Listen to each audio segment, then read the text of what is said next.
問題1。問題1では、まず質問を聞いてください。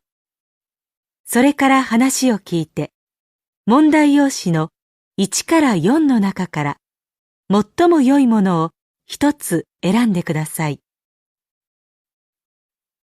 では、始めます。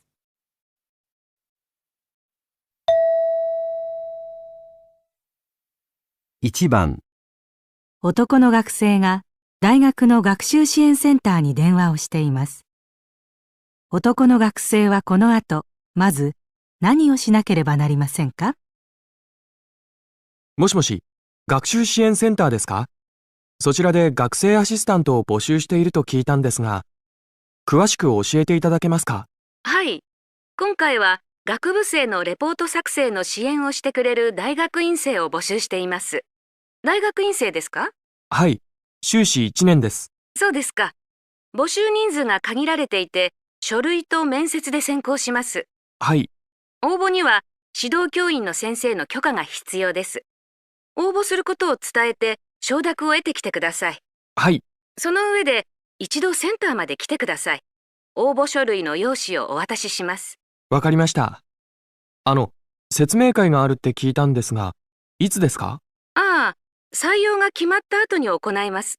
事務手続きの説明もありますので、何か応募前に質問があれば、またこちらに連絡してください。時々、今活動中のアシスタントに話を聞きに来る人がいるんですが、仕事の邪魔になるので、それはお断りしています。わかりました。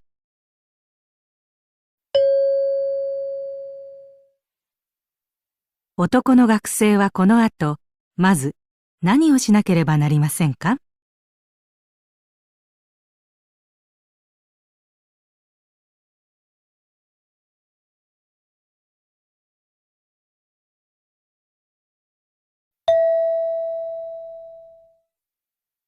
？2番、会社で女の人と男の人が話しています。女の人はこの後、昇格のために最初に何をしなければなりませんか？課長、お呼びでしょうか？ああ、加藤さん。実は部長と話したんだけど、加藤さんに来月末の昇格試験を受けてもらおうということになったよ。ありがとうございます。先週部長と面談があって、その際に上を目指して頑張っていきたいという気持ちをお伝えしていたんです。そう。昇格試験は1日目は筆記試験、2日目はプレゼンテーション。で、プレゼンは当日テーマが与えられて、それについて10分くらい話すんだ。わかりました。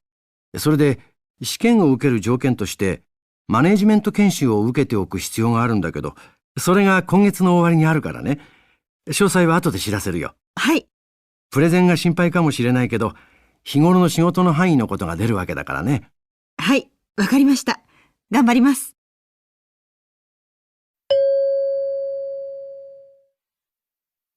女の人はこの後、昇格のために最初に何をしなければなりませんか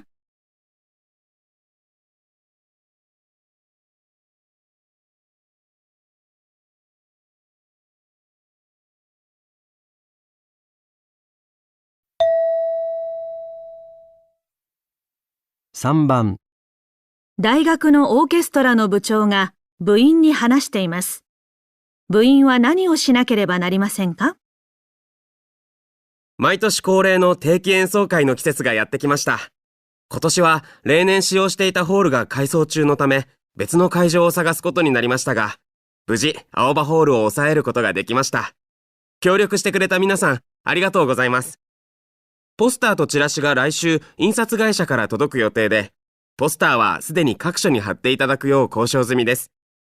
チラシの方は全員で手分けして配布したいと思います。それから、皆さんには毎年1人6枚無料の招待券を渡していましたが、ここ数年非常に好評でチケットが足りないくらいなので、今年は販売のみとしたいと思います。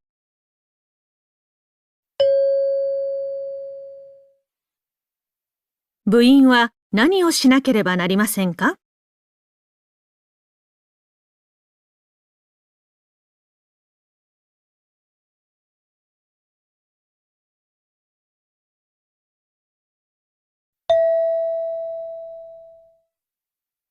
4番。本屋で男の店員と女の店長が話しています。男の店員は今日何をしなければなりませんか？店長、おはようございます。おはようございます。この新刊なんですが、思ってたほど売れ行きが良くないですよね。売り場に置いた僕が書いた本の紹介文、いまいちでしょうか？十分興味を引いていると思いますけど、陳列の仕方かな。今、棚の真ん中の段に入ってたと思いますけど、お客さんの目線って下の方に行きやすいから、ちょっと工夫した方がいいかもしれませんね。ああ、そうですね。早速今日お願いします。昨日テレビで取り上げられてた料理本ありますよね。買いに来るお客様や問い合わせが増えるだろうから、在庫がどれぐらいあるか確認しといてください。一応さっき確認したんですが、まだ十分あるので大丈夫だと思います。そうですか。在庫が少なければ出版社に注文しといた方がいいと思ったんですけど。じゃあ、それは今日の様子を見てからまた考えましょう。はい。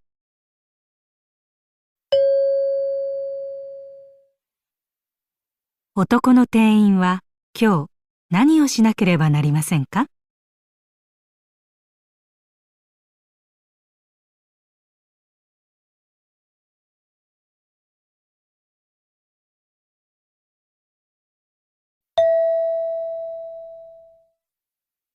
？5番。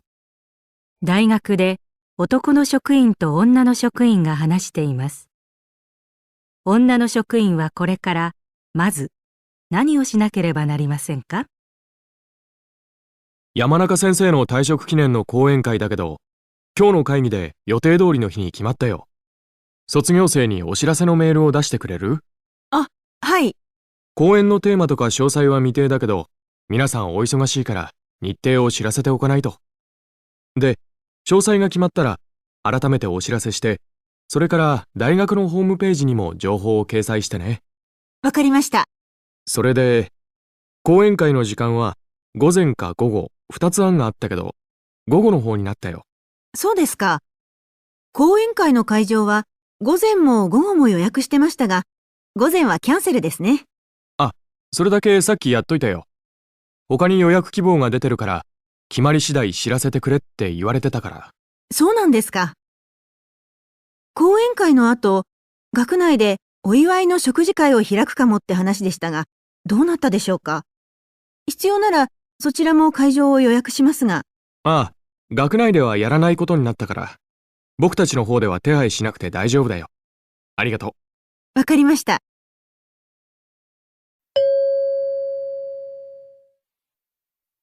女の職員はこれからまず何をしなければなりませんか？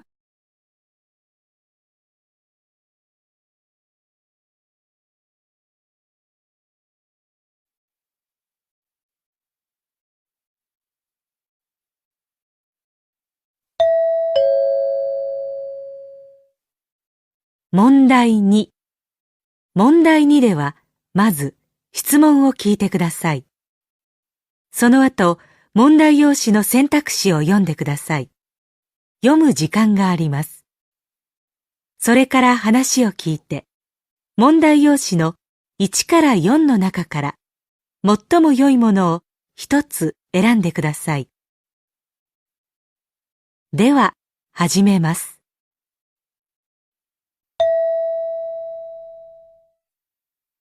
1番。大学で女の学生と男の学生が動画の撮影について話しています。男の学生が今使っている照明器具を選んだ理由は何ですか？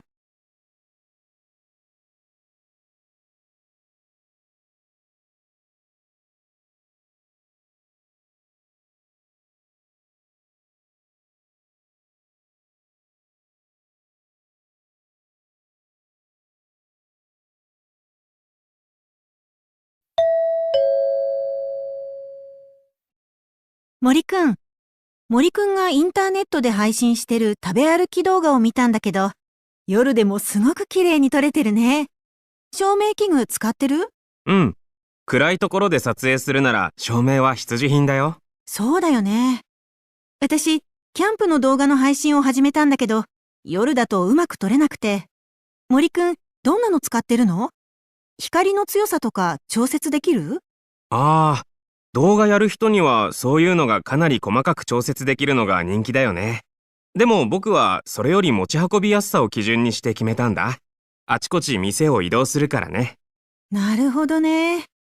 私もキャンプに持っていくからな。片手に収まるぐらい小型なんだ。まあ値段はそこそこしたけどね。キャンプで使うなら防水機能があるのがいいんじゃない？ああ、防水機能もか。ありがとう。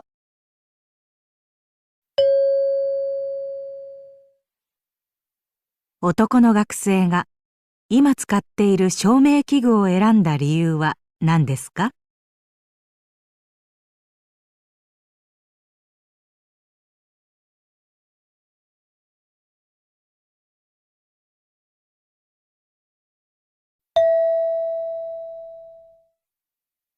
？2番、オフィス用品の会社の会議で課長が話しています。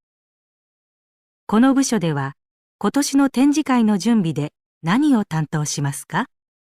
今年です。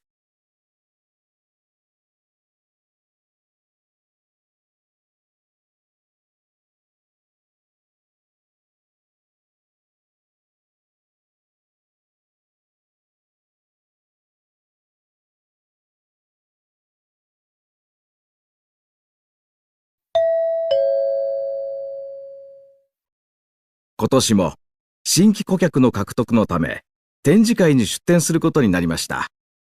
部署ごとの仕事の割り振りが決まったので説明します。うちの部署は例年展示用のポスターの作成とサンプル商品の会場への運搬を担当していましたが、運搬の方は担当から外れました。ポスターでは当社の製品を使用している企業の事例を紹介するので、早速事例の候補を検討してください。ウェブサイトで紹介しているのとは別の例がいいと思います。展示会で配るパンフレットは広報部が作成してくれることになっています。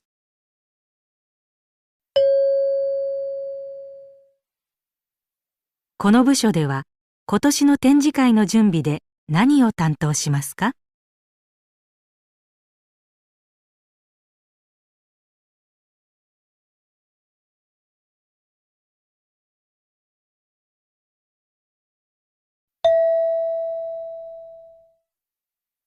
？3番、大学で男の学生と女の学生が話しています。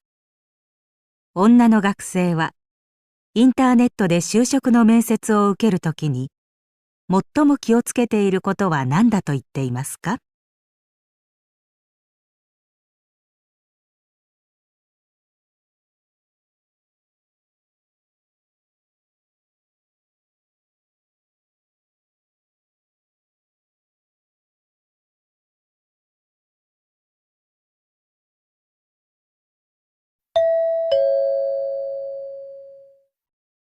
山下さん、僕、来週初めてインターネットで就職の面接を受けるんだ。山下さん、何回か受けたって聞いたけど、どんなことに気をつけてる？そうだね。相手が聞き取りやすいように、ゆっくりはっきり話すようにってよく言われてるよね。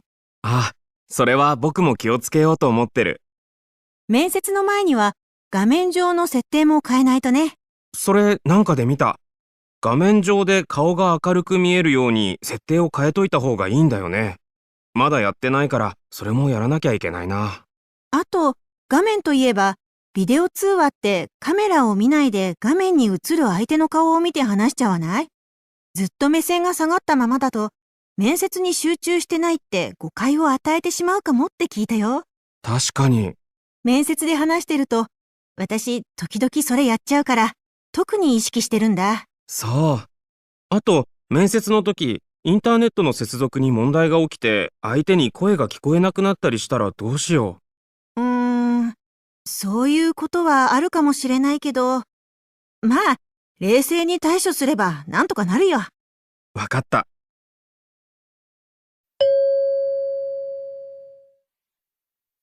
女の学生はインターネットで就職の面接を受けるときに最も気をつけていることは何だと言っていますか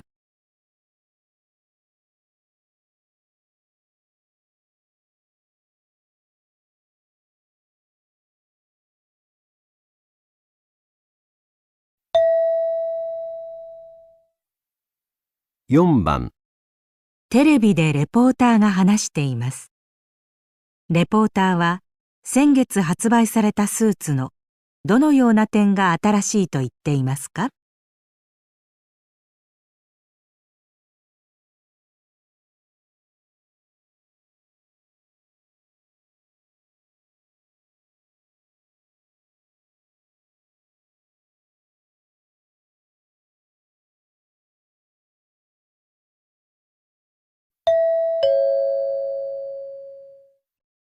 今日は先月発売された南社のスーツを紹介します。なんと男性用のスーツが小さく畳めて手のひらサイズの袋に入れられるんです。南はこれまでにも水を弾く加工が施されたスーツや汗の匂いを消す消臭効果が高いスーツを発売して話題を呼びました。今回はコンパクトに折りたたんでも型が崩れることがないスーツです。出張の多い方には便利ですね。また、南では宇宙服の素材を参考に、衣服の中の温度を素材が感知、調節し、一年中快適に過ごせるスーツの開発にも取り組んでいるとのことです。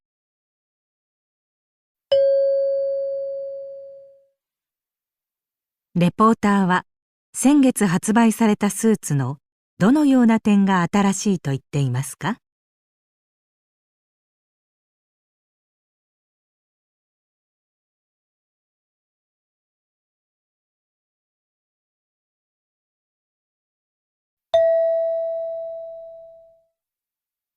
？5番、カメラの部品を作る会社で女の人と男の人が話しています。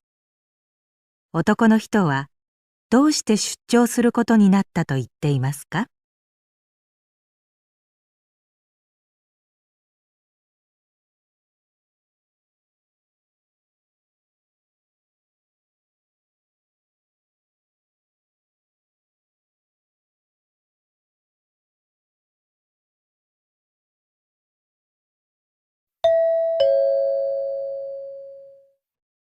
さっき部長に呼ばれて話し込んでたね。ああ、京都に新しい工場ができて、今稼働させる準備をしてるんだけど、その件で来週から出張に行ってこいって。何かあったの？数ヶ月前に検査スタッフを大量に採用して研修もやったんだけど、理解に差があって、技術がみんなに均一に定着していないから、品質検査が決められた通りにできてないことがあるみたいなんだ。それで作業効率も落ちてて。工場が本格的に稼働する日も近いんでしょ？稼働の予定に間に合うの？その前に本社の専門家の品質検査も入るしな。それまでに研修もう一回しっかりやって、全体的にスタッフのスキルを上げてこなくちゃいけないんだ。これで機械のトラブルでも起きたら最悪だよ。間に合わなくなっちゃうよ。頑張ってね。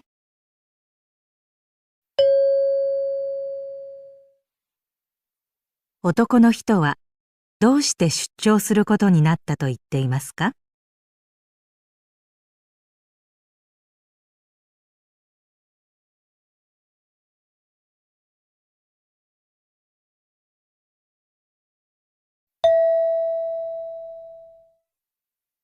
？6番、ラジオでアナウンサーと建築士の男の人が話しています。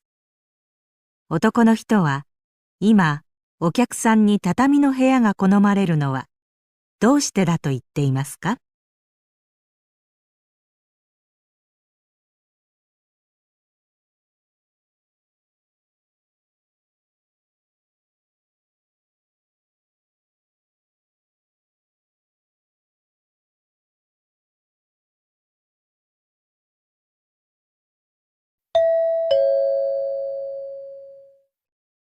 今日は建築士の伊藤さんにお話を伺います。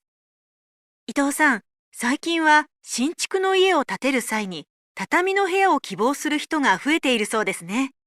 ええ。生活や建築の洋風化に伴って、畳の部屋が好まれない時期も長く続いたんですが、ここ数年、お客様の好みが変化し、畳独特の香りは体や心を安らかに、ゆったりした気分にしてくれるということで、畳の部屋にしてくれという依頼が増加傾向にあります。そうですか。もともと畳は湿気を吸収したり、放出したり、湿度を調節してくれるので、日本の気候には合っているんです。それに空気中の有害物質も吸収してくれますしね。そうした利点もあるんですね。ええ。畳はクッション性があるので、転倒しても怪我をしにくく、小さなお子さんがいるご家庭にもご安心いただけます。おすすめですよ。今後さらにお客様からの需要が高まりそうですね。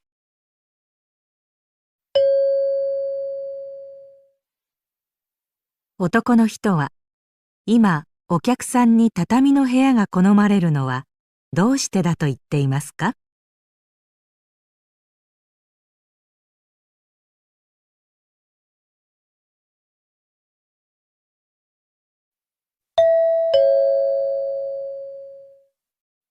問題3。問題3では、問題用紙に何も印刷されていません。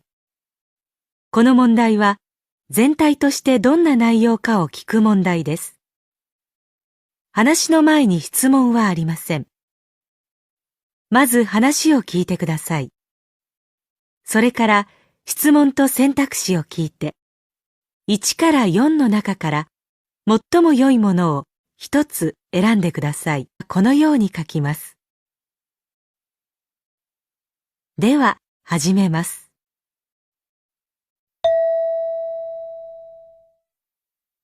1番、文房具の会社で社長が話しています。このところ新たなヒット商品が出せていません。既存の商品の売り上げは順調ですが、会社が飛躍するためには新しいものを生み出す必要があります。伝統にしがみつかず、これまでにないものを提案することは、新しい文化の創造だと言っても過言ではありません。皆さん、批判を恐れずにどんどん挑戦してください。今はパソコンで文章を書くことが当たり前になっていますが、昔は文字を書くといえば手だったわけです。つまり、今の当たり前は昔は奇抜なものだったかもしれません。周囲に驚かれるようなものこそ会社にとっては宝なのです。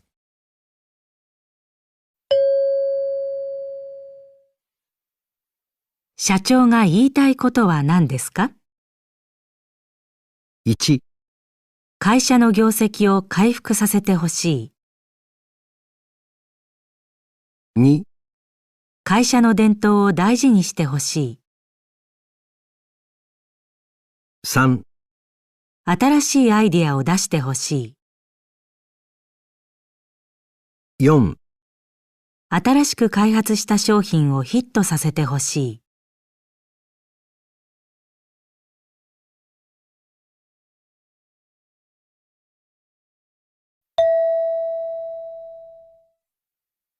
2番、テレビでアナウンサーが俳優にインタビューしています。今日は現在公開中の映画虹の山に出演されている川本真司さんにお話を伺います。川本さん、今回は山での撮影が多かったそうですが、何かご苦労はありましたか？標高の高い場所での撮影ということで、体調管理には気を使いましたね。無事体調を崩さずに撮影を終えることができてほっとしました。そうですか。川本さんは主人公の登山家を取材するカメラマンの役ですね。はい。この役は、初めは山の知識がほとんどない設定なんですが、実は僕自身は登山が大好きで。あ、そうなんですか。ええ。最初にお話をいただいた時から山での撮影を楽しみにしていたぐらいです。なので、山に慣れていないように振る舞うところは不自然にならないように特に意識しました。なるほど。それから、登山家の方々に伺った話も参考にして、登山の魅力が伝わるようにということを心がけました。そうですか。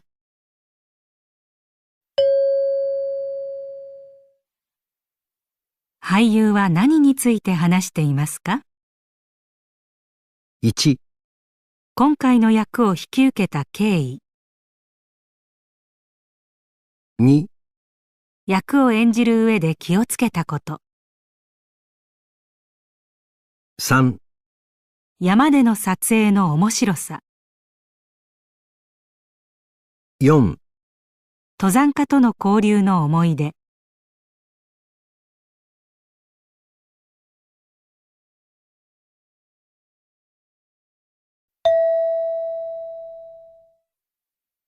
3番、ラジオでサッカー選手が話しています。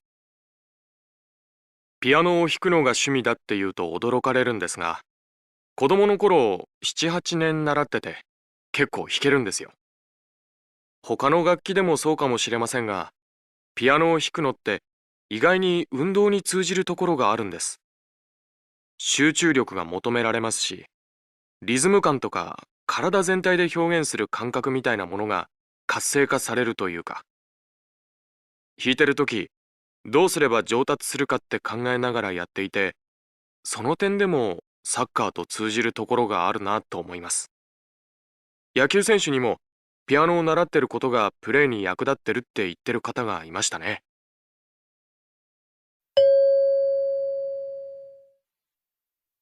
この選手は何について話していますか？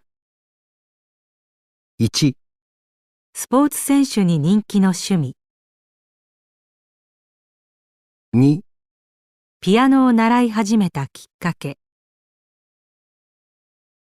3、ピアノが上達する練習方法。4、ピアノ演奏がスポーツと共通する点。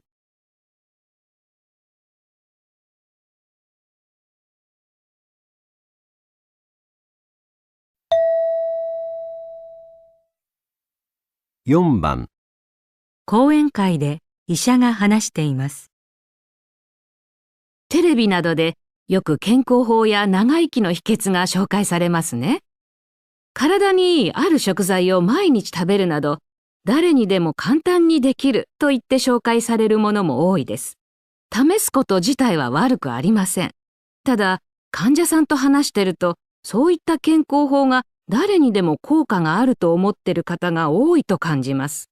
栄養の偏りや運動不足、あるいは元々の体質など、健康を損なう原因は人によって違います。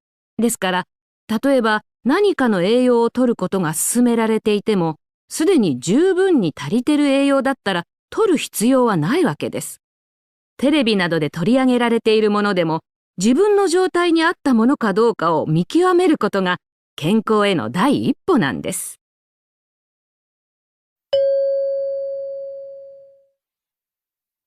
医者は何について話していますか？ 1、テレビで紹介された健康法の効果。2、誰にでも効果のある健康法。3、健康法を取り入れる際の注意点。4、長生きしている人の体の特徴。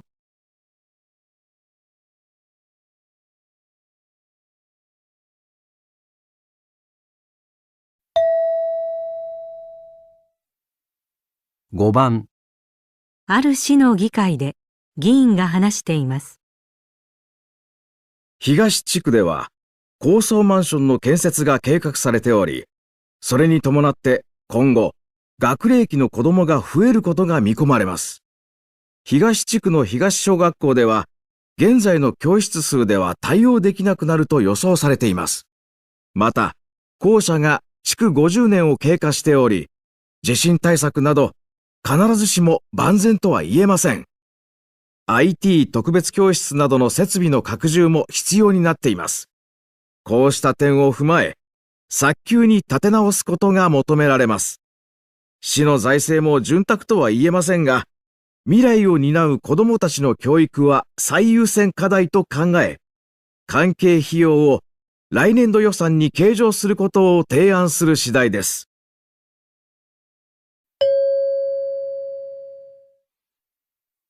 議員が言いたいことは何ですか？ 1、東地区の将来の子どもの数を予測するべきだ。2、東小学校を建て替えるべきだ。3、教育内容を改革するべきだ。4、市の予算を削減するべきだ。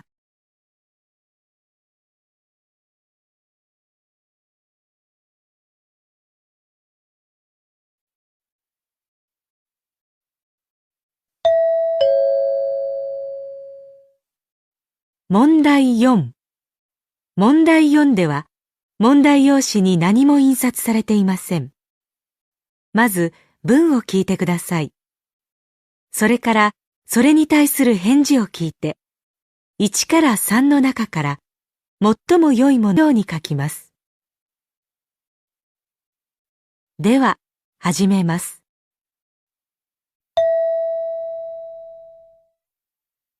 1番、お客様、そちら新作のジャケットです。よかったらお召しになってみてください。1、あ、遠慮なくいただきます。 2、後でお召しになります。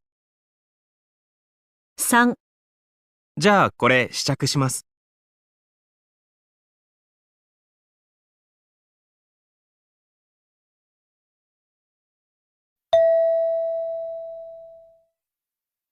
2番、うちの新人たち、みんな必ず契約取ってみせるって営業に向かったよ。1、やる気があっていいね。 2、何を見せてもらったの？ 3、契約取れてよかったね。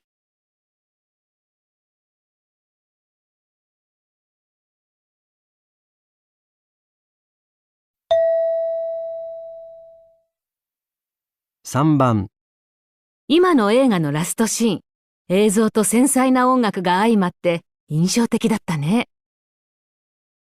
1、ほんと、うまく引き立て合ってたね。 2、音楽が邪魔だったってこと？ 3、確かに、どっちもいまいちだったね。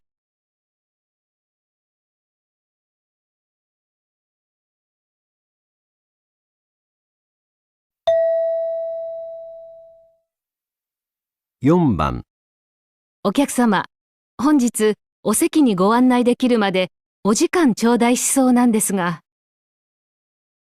1、あ、ちょうど空いてましたね。 2、じゃあ急ぎます。3、どのくらい待ちますか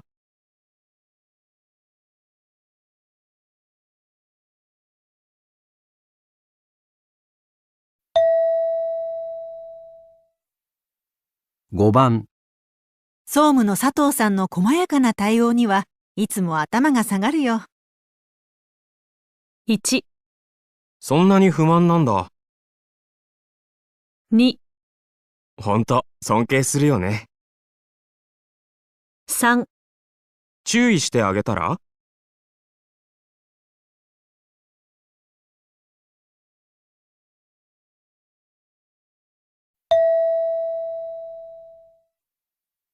？6番、今回のプロジェクトは、御社のご協力なくしては成功しませんでしたよ。1、お力になれて何よりです。 2、ご協力できればよかったんですが、 3、私どもの力不足でした。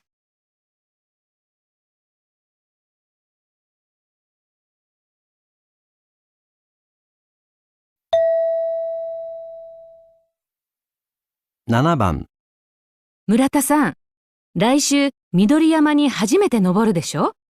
初級者向けの山だけど、用心に越したことはないからね。1、確かに用心しすぎですね。2、簡単そうで安心しました。3、注意して臨みます。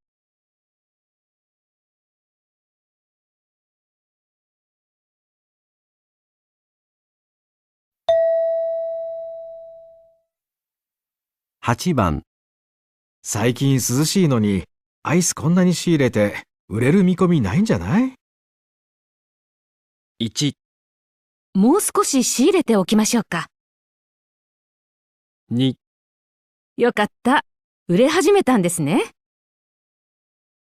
3、いやー、需要あると思いますよ。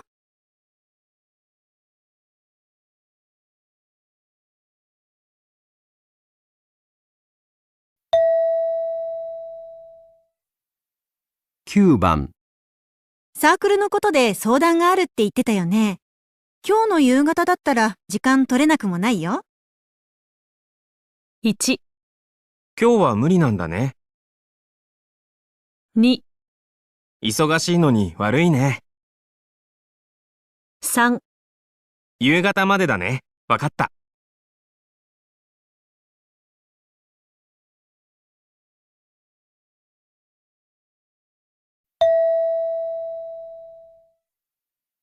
10番、さっき見た映画、アクションシーンが迫力に欠けてたよね。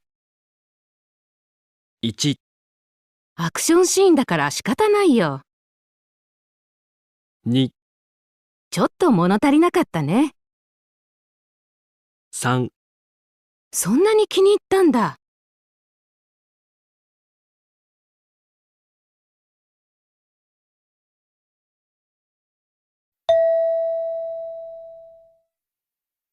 11番、先生に頼まれた文献集め、思いのほかはかどらなかったね。1、長時間探した割にはね。 2、順調にできてよかったね。3、一つも見つからなかったの？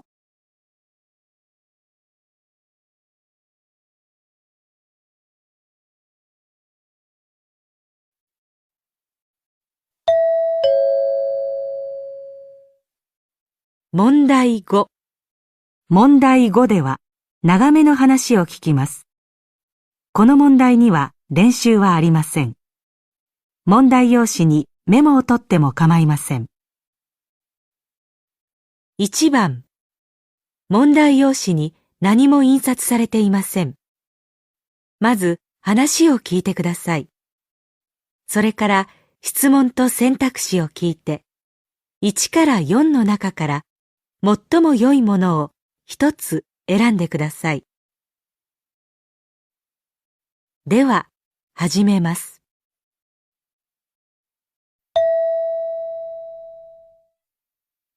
地域の日本語教室でスタッフ3人が話しています。教室で日本語を教えるボランティアがなかなか増えませんね。市の広報誌に定期的にボランティア募集の案内を載せてるんですが、少し前に一人見学に来ましたけど、入ってもらえなかったんですよね。その日はいつもよりさらにボランティアの数が少なかったんです。ボランティア1人でいろんなレベルの学習者5人ぐらいに対応をしてたので、その様子を見て自分には難しそうって尻込みしちゃったみたいです。じゃあ、教え方のマニュアルでも作りましょうか。マニュアルを作って対応できる問題じゃないですよね。学習者のレベルも目的もいろいろだから。そうですね。じゃあ、ボランティアの種類を分けて募集するのはどうですか？日本語を教えるボランティアと、会話の相手をするボランティア。会話のボランティアならやってみようと思う人もいるかもしれませんよ。どちらかというと、教えられる人に来てもらえるといいんですけどね。去年まで頑張ってくれてた大学生のボランティアが就職を機に何人か抜けちゃったのが残念ですね。言語学や教育学を学んでたから教え方も上手でしたし、市内の大学に募集のポスターを貼らせてもらいましょうか。大学生だと、また就職とかで辞めちゃうんじゃないですか？まずは応募してもらわないとね。市の広報誌よりも目に留まりそうだし、やってみましょうか。今回はボランティアの種類は分けずに募集してみましょう。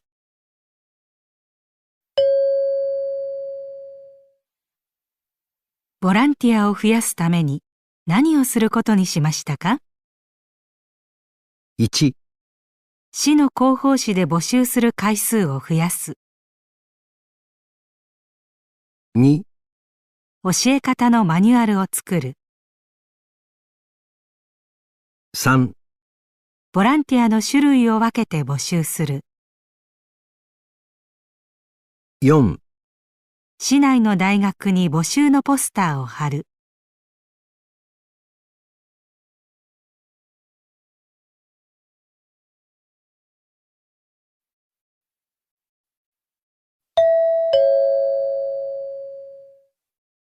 2番、まず話を聞いてください。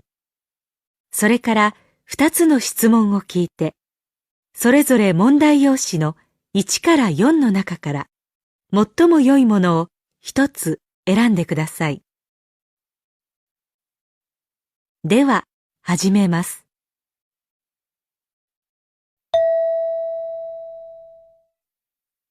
ある町の農業に関する説明会で、役所の人の説明を聞いた後、男の人と女の人が話しています。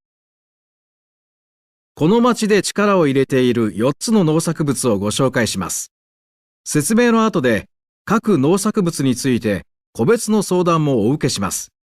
まずは高原の涼しい気候を利用したキャベツ栽培。種まきから収穫まで手がかかりますが、近年産地として評価されるようになり、収益性が高いのも特徴です。次にキノコとイチゴ。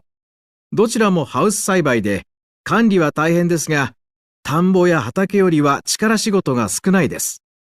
キノコは栄養が豊富で健康にいいということで安定した需要があります。イチゴは観光客向けの収穫体験ツアーにも協力していて、農園の一部をカフェにしているところもあります。最後はお米。この町の米は味が良いことで昔から知られています。設備投資は大掛かりになりますが、農家と行政が一体となって美味しい米作りに取り組んでいます。いろいろあるんですね。どちらからいらしたんですか？東京からです。農業に関わりたいなと思って来たんです。体力にそう自信があるわけじゃないんですけどね。力仕事が比較的少ないっていうのもあるみたいですね。ええ。私、人と接するのも好きなので、農作業だけじゃなく、お客さんの対応もするのが向いてるかなと思って、その説明を聞きたいと思ってます。そうですか。私は農業で生計を立てていきたいので、やっぱり収入を重視しますね。そうですよね。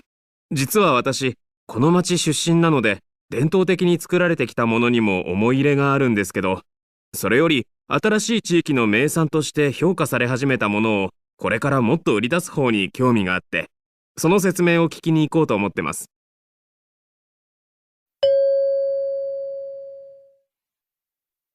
質問1、女の人は、どの農作物の説明を聞きたいと言っていますか？